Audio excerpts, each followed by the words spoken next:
ठाणे महापालिका क्षेत्रात कोरोनाचे 10 रुग्ण, घरीच उपचार सुरू, गंभीर लक्षणे नाहीत. ठाणे महापालिका क्षेत्रात गेल्या 3 दिवसात कोरोनाचे 10 रुग्ण आढळले असून त्यांच्यात कोरोनाची सौम्य लक्षणे असून त्यांच्यावर घरीच उपचार सुरू आहेत.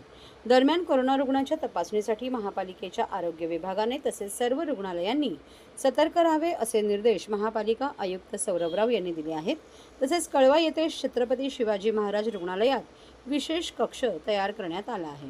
कोरोना रुग्ण आढळल्यास सुरुवात झाल्यास पार्श्वभूमीवर ठाणे महापालिका आयुक्त सौरभराव यांनी शुक्रवारी विभागप्रमुखांचा आढावा बैठकीत महापालिका क्षेत्रातील कोरोना रुग्ण स्थितीची माहिती घेतली. शुक्रवारपर्यंत महापालिका क्षेत्रात कोरोनाचे 10 रुग्ण आढळले आहेत. त्यातच कोरोनाची सौम्य लक्षणे आढळली असून त्या सर्व रुग्णांवर घरीच उपचार करण्यात येत आहे. त्यांची प्रकृती स्थिर असल्याची माहिती मुख्य वैद्यकीय अधिकारी चेतना नितिन यांनी बैठकीत दिली. त्याचबरोबर सर्व आरोग्य केंद्रात पुरेसा औषधसाठा उपलब्ध असून तेथेच टेस्टिंग किटही आहे असेही त्यांनी सांगितले. तसेच छत्रपती शिवाजी महाराज रुग्णालय येथे कोरोनाच्या रुग्णांसाठी 19 खाटांचा स्वतंत्र कक्ष तयार करण्यात आल्याची माहिती रुग्णालयाचे अधीक्षक डॉक्टर अनिरुद्ध माळगावकर यांनी दिली.